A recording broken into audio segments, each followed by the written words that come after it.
Background music and ambience brought to you in part by Midnight Syndicate. Music for the imagination and the perfect musical accompaniment for the Dungeons & Dragons role-playing game.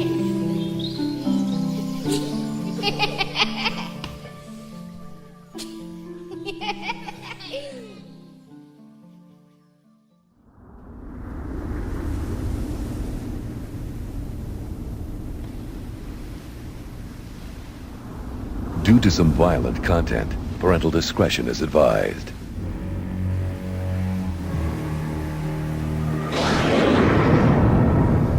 In a world that is not what it seems, and where people are not whom they appear to be, where puns run rampant through the streets, and it's hard to tell who the real monsters are. Three villains work to tear the world of Euphrey asunder, and to find new ways to terrorize Tim and Terry. Welcome to A Fool's Quest, Villains.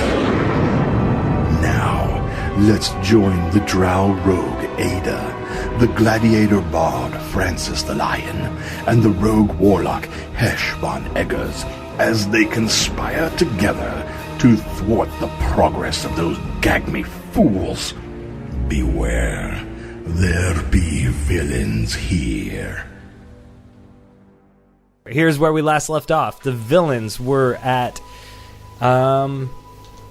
Expedition. Yeah, Farrow's Expedition base camp. You had just met up with Beatbox and Block Party, and you were planning on your trip over to Hammerpost, where you will meet up with a dozen priests at the Blacksmith's Dozen to try and get a scroll for Duché.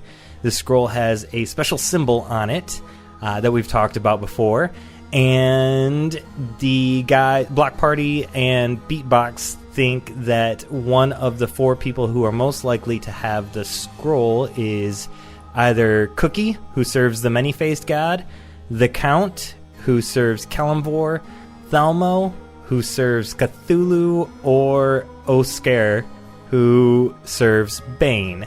And they had just met with you guys at the bar in Farrow's Expedition Post. They were going to leave to go get you guys some robes and get you guys some travel rations, and you were leaving tonight to go to Hammerpost.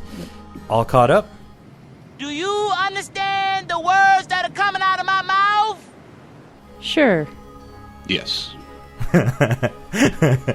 Those are all things I said. Sure. Those are words you put in your sentences. It's coming back. All right, so Not a fucking clue where we are. You guys were supposed to pick what outfits you wanted. I think that Hesh had decided on Many-faced god. I'm going with Cookie. Yep, Ayda and Francis. Do you know what robes you guys want to go with? I think we were going to leave Cthulhu alone, weren't we? Yeah, we didn't really talk about it, but I remember something about Cthulhu. No, we were going to go with Cthulhu because it's like an old one, like You were going to say Cthulhu, like Hesh's though. patron. Cthulhu. Yeah, that's right. Cthulhu. Yeah, the last I remember, Francis was going to go with Cthulhu, even though I actually have like an Elder One affinity with my whole Warlock deal. Yeah. Like, it made more sense for me to go with the Many-Faced God because I can do disguise self at will. Yeah. And then Ayda, I think you were going to go with Bane. Oh, yeah, that sounds right, for whatever reason. Yeah. And I think the last one was just... We were hoping it wasn't that one. But I've got an idea. I have no clue, so this will be fun. Yeah. So we're, waiting for Beatbox and Block Party to get back? Yep, so they left to go get you guys some travel rations. It was going to take a couple days. It was going to take 2 days travel on foot for you guys to get there, but they were going to escort you along the way to Hammerpost. So they leave and they come back with your travel rations while you guys were at the bar. Hesh, you got one for the Many-Faced God.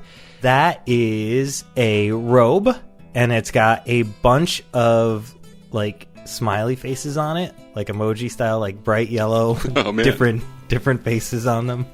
So like the tongue splitting out, the disguised one with the mustache and the glasses, just all of them. Ayda, does this mean anything to you? I was thinking thieves can't, because that sounds really familiar. Whoop, whoop. Whoop. Ayda, you went with Bane. So yours is a bright yellow robe with a stick figure flexing on it, and others bowing. And C. Thulu went to Francis the Lion. That is a black robe with a hood that has a pull-down beard. So you put the hood up, and then a fake beard pops down over your face that you can, like Santa Claus it, with elastic to the... There you go. Huh. And then the beard is got braids in it to make it look like tentacles. Okay. So those are your robes for your trip. You guys don't have to put them on now, but you can. I mean, do you guys don your robes now, or do you wait till you get to town? I'm gonna wait. I'm gonna wait. Yeah, I was gonna wait. All right. Is there anything else that you guys want to do at Farrow's expedition post before you leave with Beatbox and Block Party? They're coming with us, right? Yeah, they had planned on it. Yep. They're going with you to Hammerpost, but they're going to break off. They're not going to go into the Blacksmith's Dozen because they've got a bad reputation there. They're instead going to wait at the inn and tavern there called the Sea Monkey Tavern with the innkeeper, Shar Ark. Shar Ark. I don't think there was anything else we needed to do. No, I think that if we get ourselves on the way, it'd be best. Yeah. All right, let's get out of here. Says Beatbox. And he tosses you guys your robes, and you guys can put them in your packs. Put them in your packs. And he starts heading out of town with Block Party.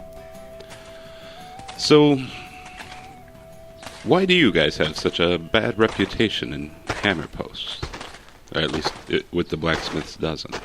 Well, it's mostly because we have done some jobs there, and the Blacksmith's Dozen, they don't really get along well together all the time. They kind of plot against each other as priests from different churches, So sometimes their plots involve hired hands, and sometimes we're the hired hands for the jobs. So when we come around, people typically begin to start suspecting random things. Okay, but it's not unheard of for you two to be seen around the Blacksmith's Dozen, then? No, not at all. But if people see us there with you, they're going to be suspicious, and they won't want to talk to you. It sounds like they're the canaries in we the should coal definitely mine. separate. My thought was that there's 4 priests, but only the 3 of us. And if you two have already done some work near the priests, you've got access, and perhaps you could, have a friendly chat with the 4th one. Yeah, that's not a bad idea. Yeah, I think I've got a robe of Kellamvor here, too. He pulls out a robe for Kellamvor. It's a dark gray robe with the word tool in all capital letters sewed into the tail of the coat, like right above the butt. I'll wear this. I'll talk to the Count when we get there, and we'll go that route. Excellent. If need be as well, I can use my disguise kit to help you look a little bit different than you do now, if it helps. Might help. I don't know what you can do for a couple of Dragonborn. I mean, we're a little hard to disguise. Maybe tint and a little coloration. Maybe try and make it look like you have a bit of plumage here and there. I don't know. As a member of any other race, it's hard to tell you people apart. Jesus. I was so close to making the same style joke, but mine wasn't as classy. So, thank you, Tony. Thank you, Tony, for taking that one. He stops for a second, looks over at Block Party, and then they start walking again. Ignore that. No offense. Hesh continues talking like to himself mostly, but it's like, maybe a nice sun hat, or who knows, maybe an eye patch, and like just kind of like thinking of different ways to disguise him. Just talking to himself for a bit. With that disguise, he'll be invisible. Alright, so how are we heading there? Do we have horses? Do we have a carriage? I mean, nope, it's on foot. We go along the coast here, and a lot of the areas you really don't want to have horses and carriages anyway. So we're going to take a short path that will go along the coast, stay out of the wood line. And the woods is where the giants is. So we're going to pass along there. You'll see a lot of beach area, but then you'll also see some cliff overhangs as we go. That's why I got you guys these torches. And he pulls out a couple of torches to hand out. Once we get out of the city limits, then we'll want to fire them up. walking is so pedestrian, but I guess if we must. Yeah, I think that's like the whole point of the word pedestrian. Okay. Moving on. Block party's like, and these people are supposed to help us with something. Actually, you're supposed to... You know what, sure. I think I'm gonna probably try and like pull a Cusco and have one of these guys carry me because of my low blood sugar. You do it this early or wait till you're like an hour or two in? I'm debating it. I haven't decided yet. Giants in the forest. Yeah, that's that's rumor around here. Nobody's ever lived to see one, but sometimes people go into the forest to adventure around, never come back, whatever. It is called the Giant's Isle, so would stand to reason, I suppose. There are giant animals in there, though. Giant insects, giant creatures, too. So that's why we're trying to cut away from that as far as possible. The snakes are the worst. Snakes. Well, yeah, let's just stick to the coast then. Sounds good. At least see things coming. You travel on for the first day, well, the first night, and you are undisturbed. Not a problem at all. Into the first day of travel, you start to notice that Beatbox and Block Party are a lot more quiet, and they are anticipating, I don't know, some kind of trouble, it seems like. They keep looking towards the forest, they keep halting the party, they keep lighting the torches even in the middle of the day. Lieutenant Dan! So they're like being a little bit more wary of what's going on around them at all times. And then by the time you guys get to the second night of travel, they are very... before nightfall, they want to stop. They want to get as much firewood as possible, build a big fire, try to keep stuff away as much as humanly possible from where you guys are. The second spot that you guys stop for camping that night is it's a nicer sized part of the road. You guys have come across a lot of smaller areas, smaller gaps. You've come across some stony places. But this is about, you could stand four of you side by side and be, still within the road. But the northern part of the road is straight sand, and it slopes down really quickly into the ocean. And then the south side of the road is like thick forest. Like you are immediately walking into jungle type, overgrown, virtually impassable. Lots of really hard to foliage. see in. Yes. So you guys are actually camped right on the road. Like if anybody, the fire is right on the road. You guys are right on the road. It's just this is where we're at. This is what every respectable traveler would do, and we're not going to see any other people tonight at this point traveling. Anybody that's sane is building a fire the same way.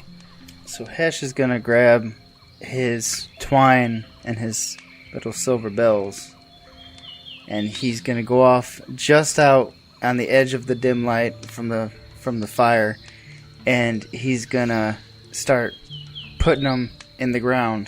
These little sticks with the silver bells, little twine all around, and casting the alarm spell around us. That's what he had done before with when we were traveling in the first couple of sessions, but then someone tried to mess with my fucking bells. like some peasants. he was just trying to help. He's like, I think this is what he wants. Like, who did I did this? you this favor. I saved you an hour and a half tonight. You son of a bitch. He's dead now. So the alarm spell has been cast. Beatbox lets you go about your juju, and Block Party is out gathering the last bit of firewood to throw on the bonfire, or to stack next to the bonfire to hopefully have enough that goes all night. Hesh, or not Hesh, Francis, Ayda, anything you guys are doing to prep for the night? I help gather some firewood and just generally keep an eye out. These guys seem to know the way here, and they seem pretty wary. All right, so their anxieties put me on edge a little bit. So are there any trees or anything nearby I can climb to get a better view of the terrain and see anything? Yeah, there's definitely a tree that you can climb to get a bird's eye view. Are you doing this like right before sunset, like at dusk when you still have some light and you can see? Well, I can still see. I have dark vision. Yeah, but if you're climbing a tree, your dark vision's what, only 60 feet? I don't know. So Yeah. that's not a whole lot of feet. Versus if it's in the daylight, you'd be able to see a lot longer. So, I mean, it's fine. All right, so Francis and Ayda, both give me survival checks. 9. Yeah, rolled a 1. So with a 1 for your survival check, you go to climb this tree, and you start about halfway up, and you fall flat on your ass. And you don't take any damage because there's only one, but yeah, you fall, you don't see anything, and it definitely hurts your pride. So you take 1 point of pride damage. You never get those back. Yeah, no, those are spent forever in the books. And then, Francis, what did you get? I got a 9. A 9. Okay, so you find some firewood, not a whole lot. Francis and I don't do well with survival checks. You don't. No. You really don't. It's not our thing. We're city people. Yep. I mean, historically, Francis and I didn't do well with tracking survival either. So. No. I mean, if Ayda ever gets lost, you guys can track her just fine. Yeah, you'll have no problem. We just got to look for chickens or whatever. All right, so you guys call it a night. Beatbox and Block Party offer to put out a watch. Are you guys going to offer to watch as well, or are you going to just sleep through the night and let them do the legwork? I'll offer to watch as well. I have I would put this out to the group. I have what is known as Devil's Sight, and so I can see 120 feet unimpeded, even in magical darkness. So I will, if you guys are cool with it, take the mid-watch when it's the darkest. Okay. I would help them watch most of the night anyway, since I don't sleep much. Yeah, that's true. Okay. Francis and Ayda, are you guys cool with doing the Beatbox and Block Party offer the first watch to Ayda just because then you can sleep the whole night, and they heard that you prefer to get uninterrupted sleep because it makes you cranky. Yeah. So they know you don't need as much sleep as everyone else, but definitely want you to have uninterrupted sleep. Perfect. And so they offer you first watch, and then they will take broken up shifts. They offer Francis the last watch so that you can get uninterrupted sleep as well. I'm definitely the princess of this voyage. The amount of showers. I was going to say before we left, I was going to take a shower, in new company. I do have prestidigitation if you ever need. There's a whole ocean. We just need to find a relative in Hammerpost. That's fine. Nana! Uncle Vinny? A Paw-Paw! Sharark? We found Nana, now we need to find Paw-Paw. More Hot Pockets. Paw-Paw. Paw-Paw. All right, so Hesh, actually I want you to make a perception roll. It's not my fault. There's 6, so 24. 24. Okay, so while you are on watch, you start to hear something. You start to hear several somethings out in the woods. More than just the normal night sounds of, owls and birds and, chitter of cicadas and what other random things you'd hear in forests, woods, jungle area. You start to hear larger rustles coming, almost like you would... Actually, you probably haven't heard a whole bunch of large things out in the woods, all you city folk. Almost like Kurt Russells? Yes, Okay. you hear some Kurt Russells out in the woods. God damn it, Kurt! And I'm trying to sleep. They're coming. All the Kurts are coming right at you. Wait, was it Kurtz or Russell? The Kurts are rustling. that's what it is. We got to wrestle. Wrestle the rustling Russells of the Kurts. Son of a bitch must pay. Oh my god.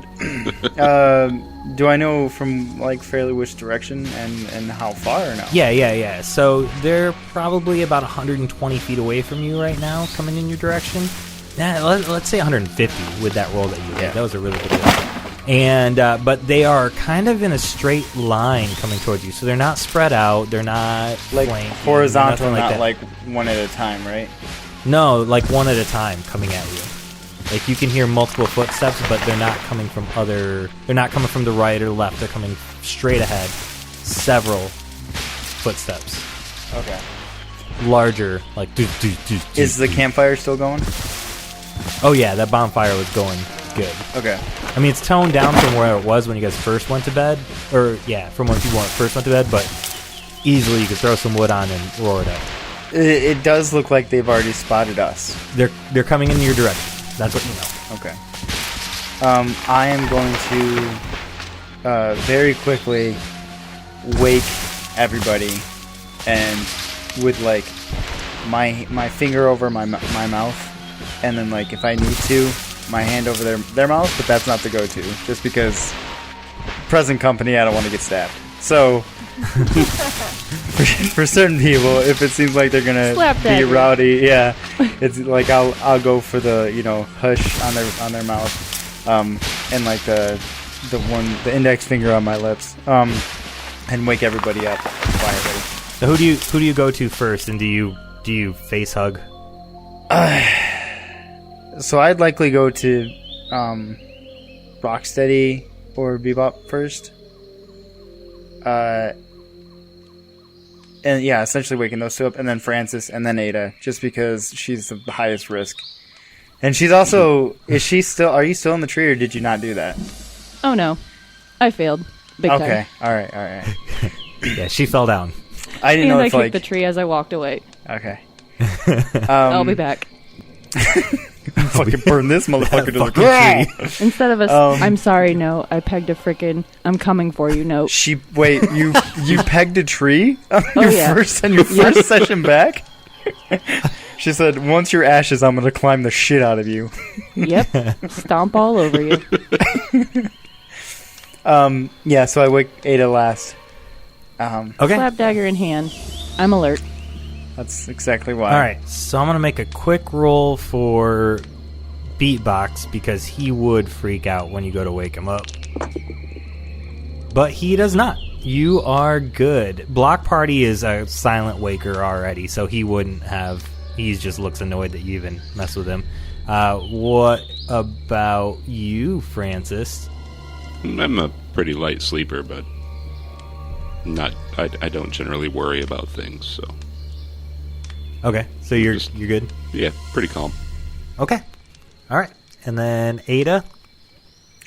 Ayda, I do want to say I wake her up by like grabbing her foot and shaking it back and forth and like full extension of the arm so that I'm as far away from her torso as possible. So like... Ayda, make a wisdom save for that. Okay. DC 12. The thing that just stole you in the middle of that graveyard... Hesh. Oh, yeah. Probably would be terrifying to Yeah, but he's not... What'd you get for wisdom? He's not thinking about that, though. He got a brand new bracer for that, so... Everything turned out, you know? Not for Ayda. That's not my problem. That was a 17. Okay, yeah, so you're good. So you don't freak out. You're good. So none of you guys scream out. You're good. Anything you guys want to do to prepare before these things bust out of the woods, or do you... I'm going to grab a couple of longer sticks and stick the end of them in the fire, so they're sitting there with, like, a big chunk out of the fire that's not on fire. Okay.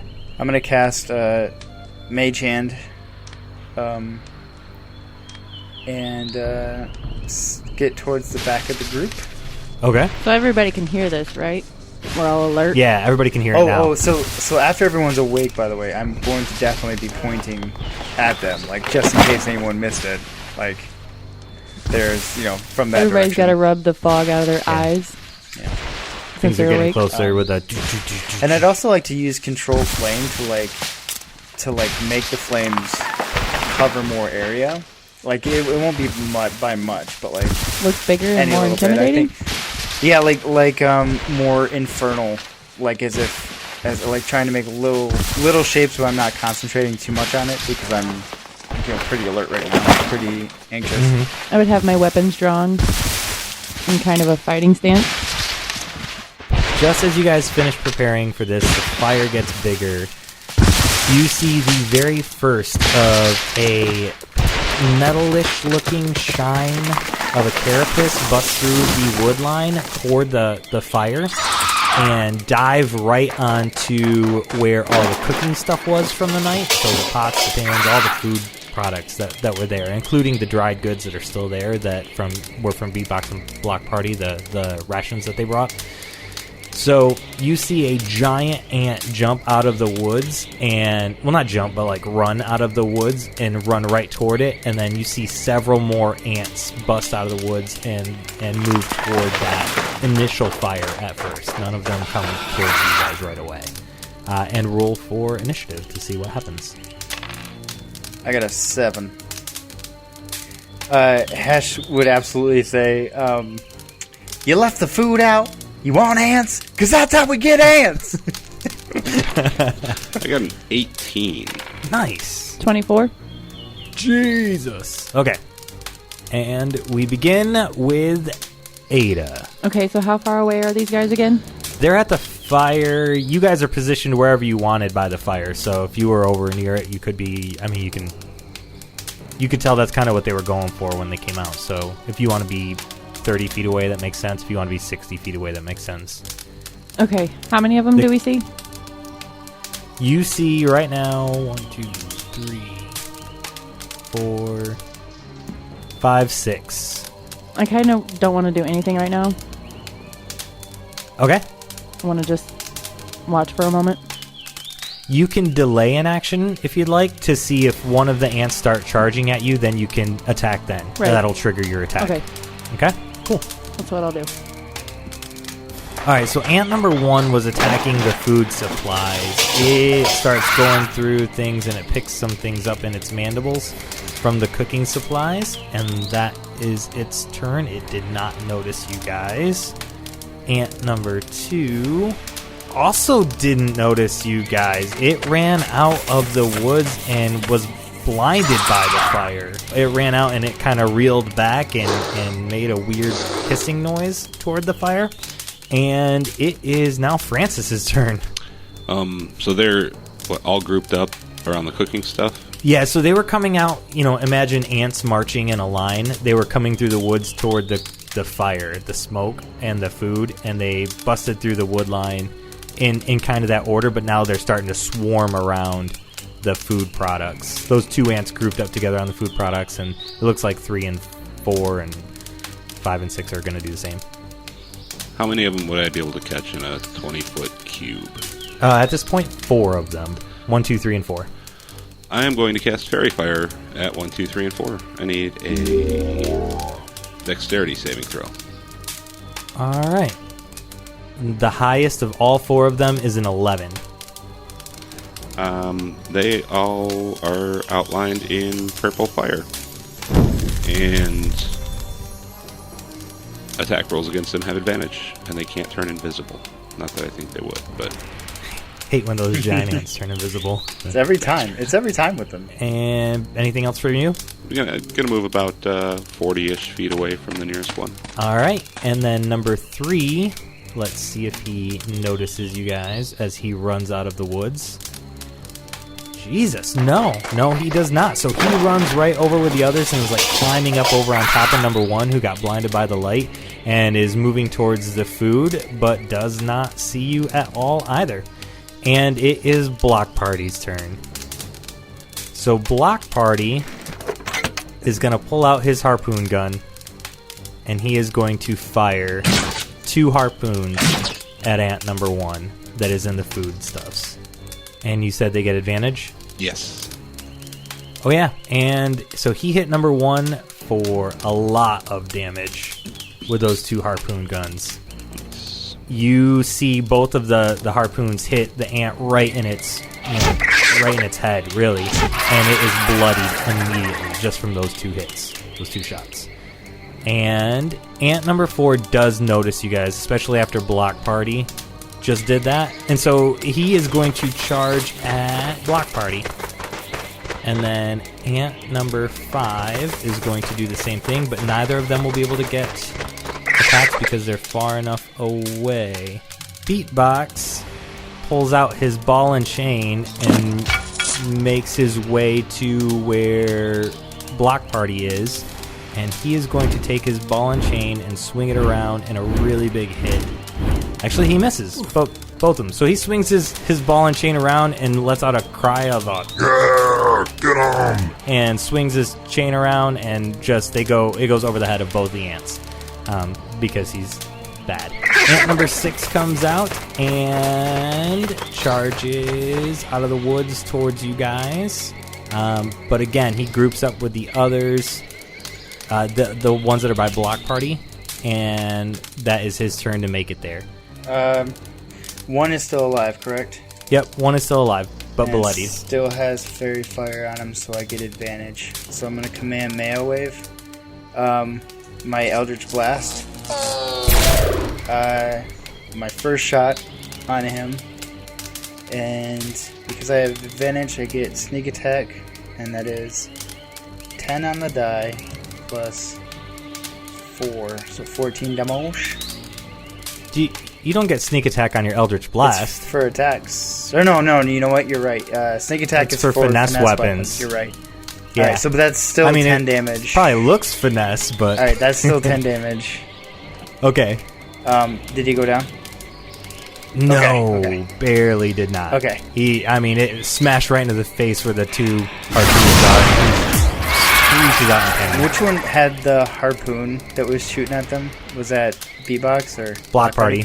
So Hesh is going to go stand right by Black Party. He's going to shoot number 1 again. That's 15 plus 7 is 22 with another Kamehameha Wave. And it's going to hit just below, like, where the neck connects the head, right? And it's just going to, like, behead it. Just chop it right. Good old decapitation with an Eldritch Blast Kamehameha Wave. Then I'm going to use my bonus action to use the help action for him on his next shot. Just in case. Okay, for Block Party? Just in case. Okay, since it's my birthday in like 2 hours, I'm going to attack number 5 Okay. with my rapier for 9 damage. That's it for now. You can do another attack. No, that's alright. These things are kind of Okay. dumb, so I'll just let everybody beat on them. That they are. Alright, and now it is ant number 2's turn. And it is going to move over to B-Box. And is going to attack. We need these guys, right? B-Box and Block Party? Yeah, they're friends of Carl's. Plus, I thought you didn't they're like gonna- Carl. They're gonna talk. Carl's all right. He's a good kid. Wouldn't sit on my lap. Got some growing up to do, but Just a young buck. they were gonna have a chat with one of the priests for us too, though. So. Unlike those college kids that never made it out. Plus, they seem like good meat shields. That they are, because ant number 2 runs up to attack Beatbox, and Beatbox pulls up his ball and chain and blocks his attacks, and ant number 2 does not hit him at all. It is now Francis the Lion's turn. How many of them can I hit with 30-foot cone Right now, without hitting any of my allies? all but number 3. All right, I need what is it? Constitution saves, I think, from all but number 3.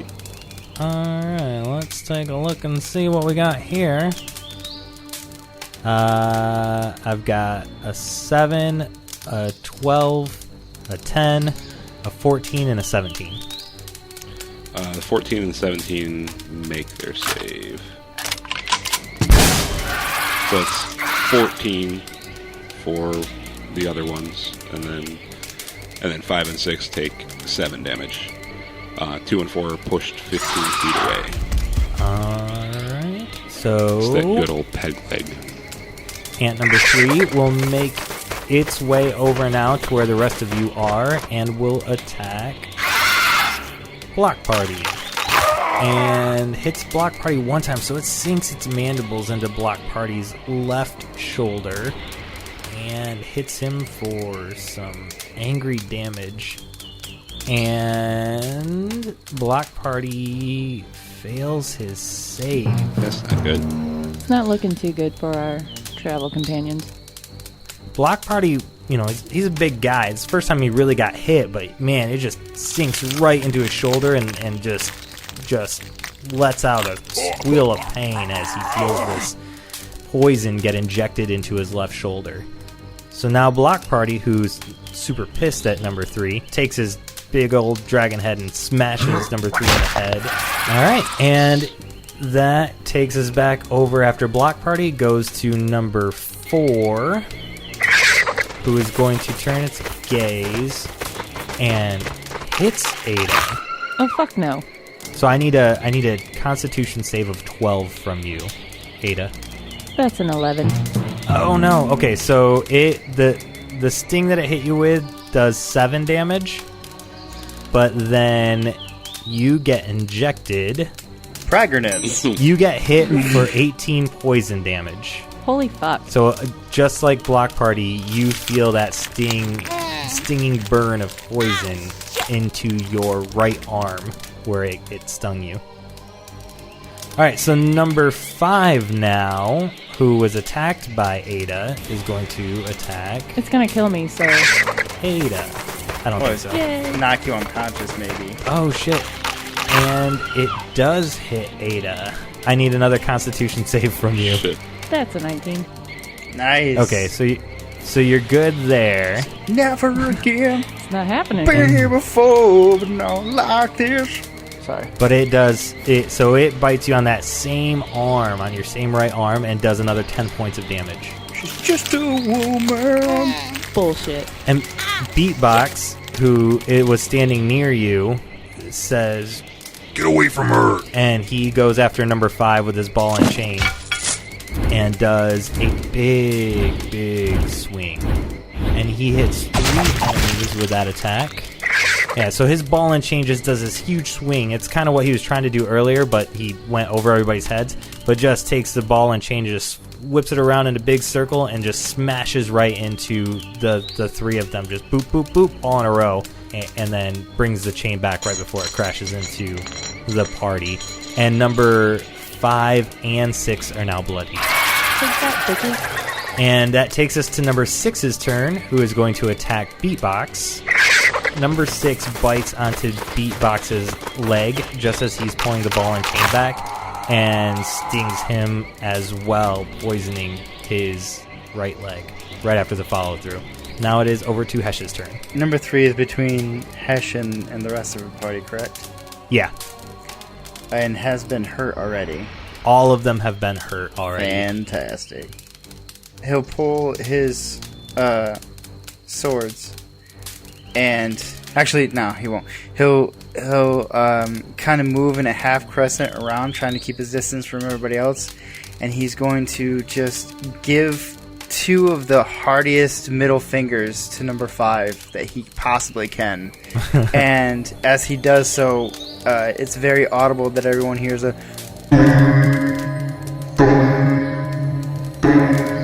and I need him to give me a wisdom saving throw of 15, or if you could fail, that'd be great.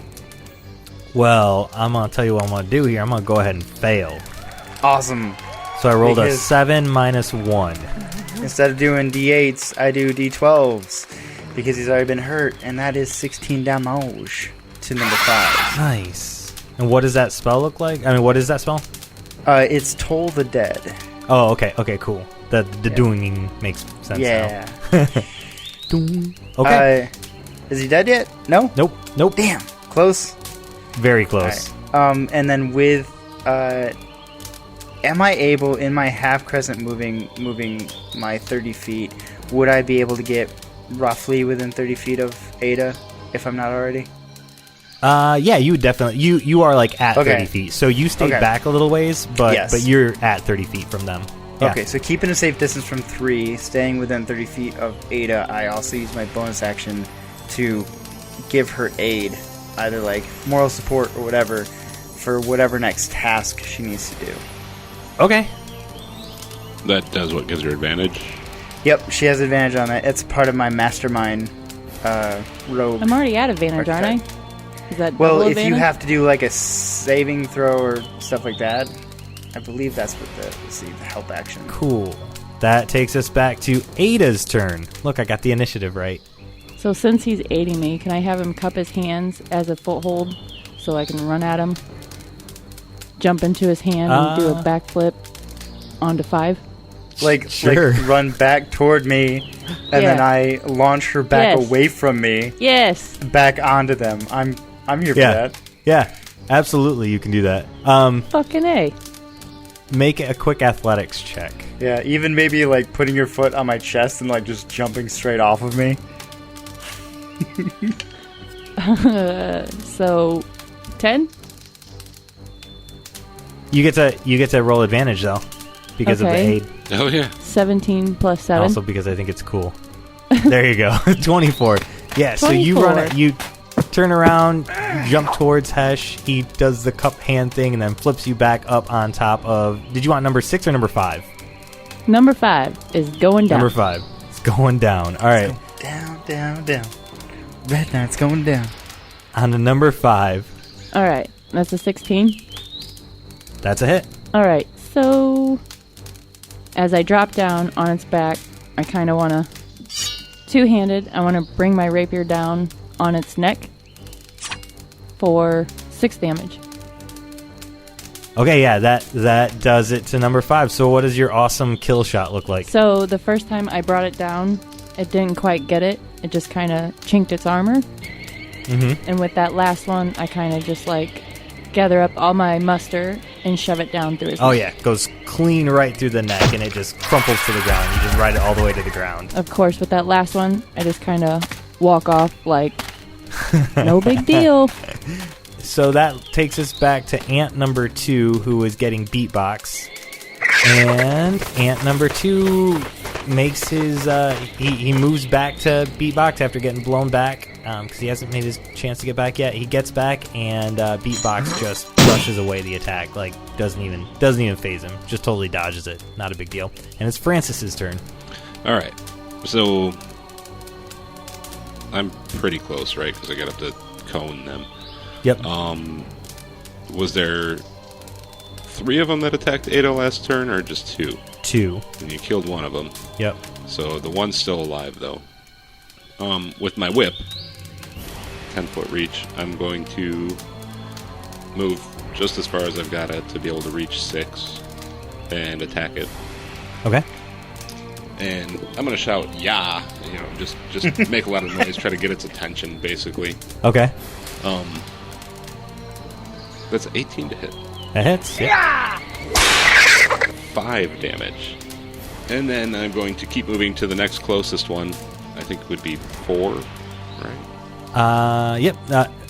The 3 is back by Hesh. 3's back by Hesh. Yeah. Yep. Okay, I'm going to move back and smack 3 then, because he was only like 30 feet away, right? Yep. My movement's 40. Would I have had to move to hit the first one? I would have said like 5 feet maybe, so you'd have enough movement space to get back to number 3 as well.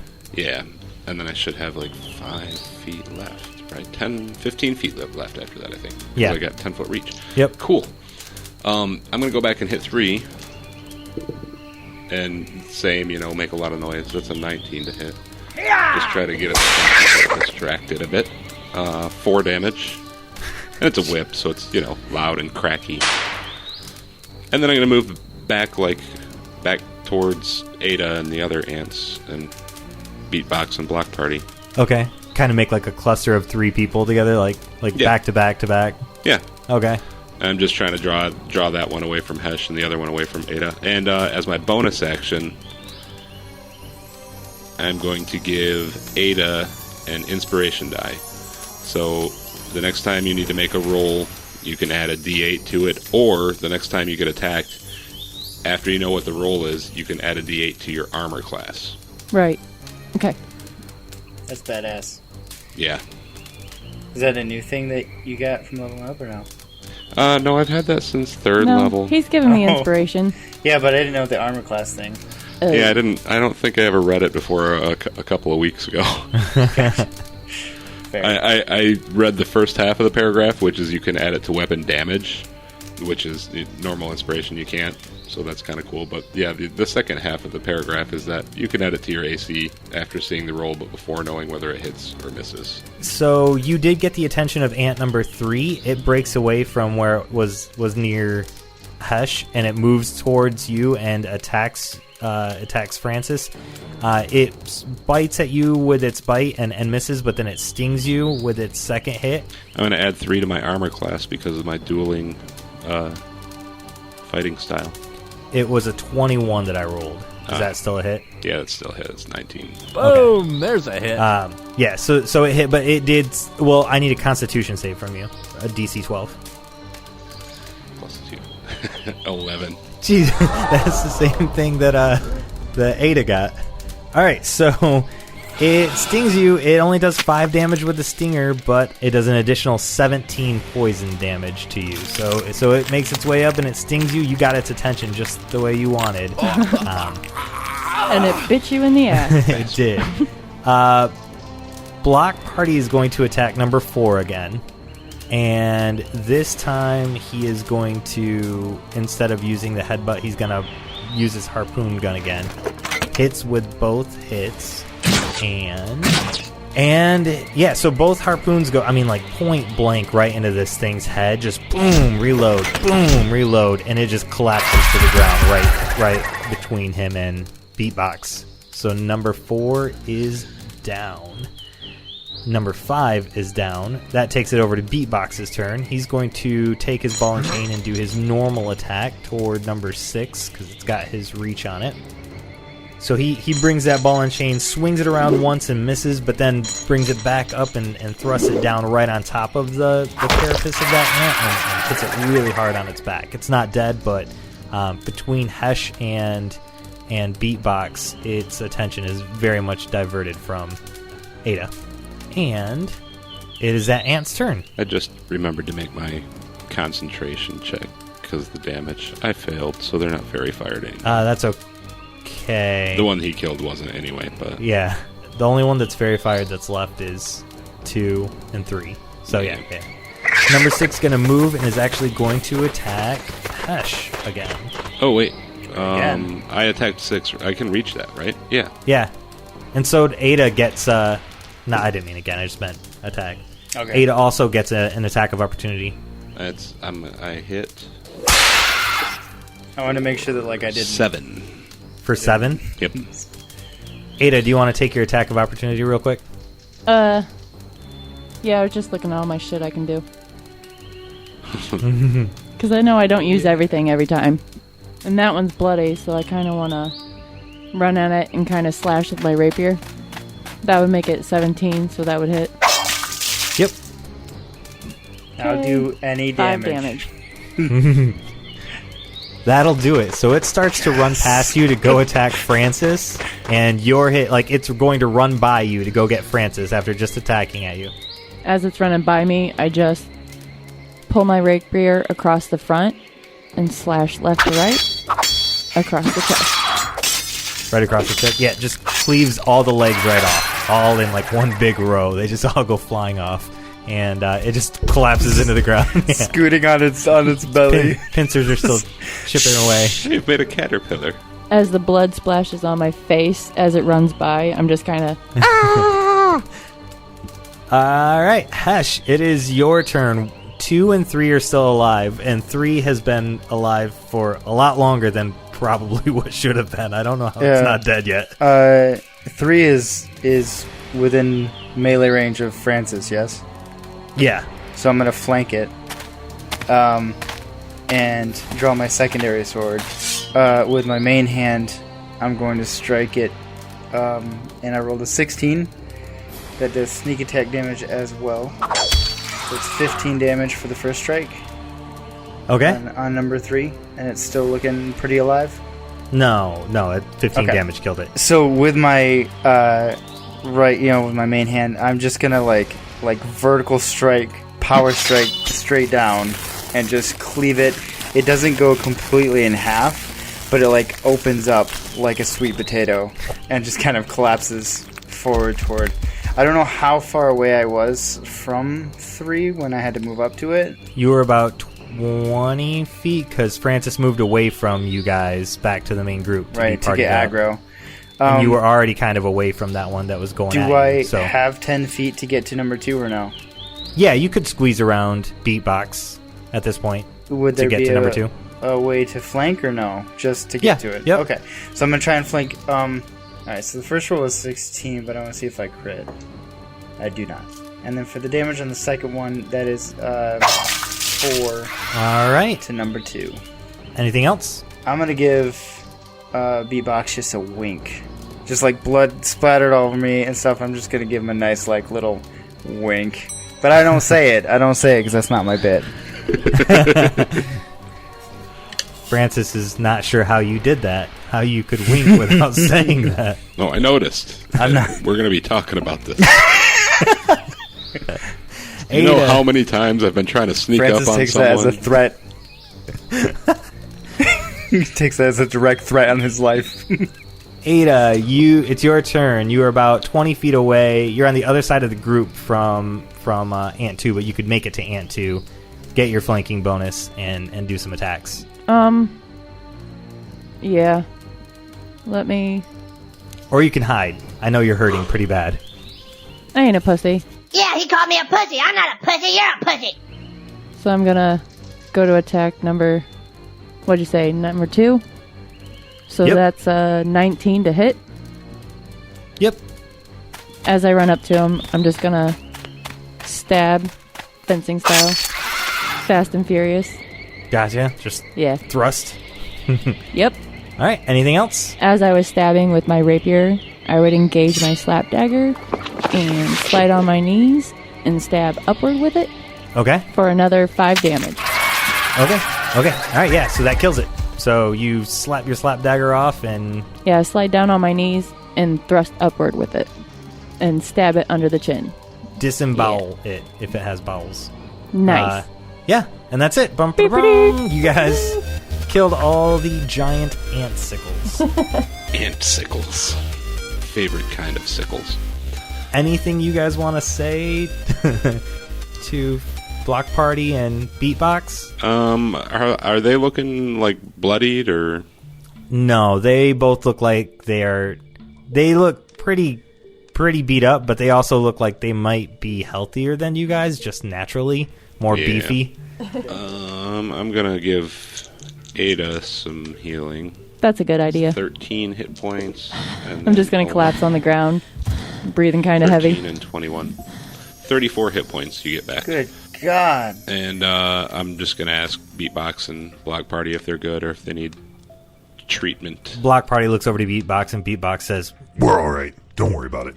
Hesh, are you okay? Yeah, I'm fine. I'm just wondering how your parents raised you. Like, what does your mother think? You left all this food out here? Obviously, we're going to get ants. Look at this mess. Hesh, it's not the time. This is going to sink to high heaven, and I promise you I'm not going to clean it up. Block Party says, "I'm sorry, guys." Do you want ants? Because this is how you get ants. I'm not angry at you. I'm just disappointed. This was my bad. It's like half-eaten Twinkies. He goes and picks some food up and eats it. Do I still have poison damage, or is that gone now? No, it was just... that's an initial damage type. Oh, okay. Yeah, you're good. Okay. All right, guys. So It's that time. wraps... Yeah, I think it's probably a good place for us to take a break. Awesome. Yeah. This concludes this episode of A Fool's Quest. Join us next time for more fun and daring adventure. Thank you for listening, and don't forget to like, subscribe, review, and comment on your favorite platform to listen to A Fool's Quest. Villain.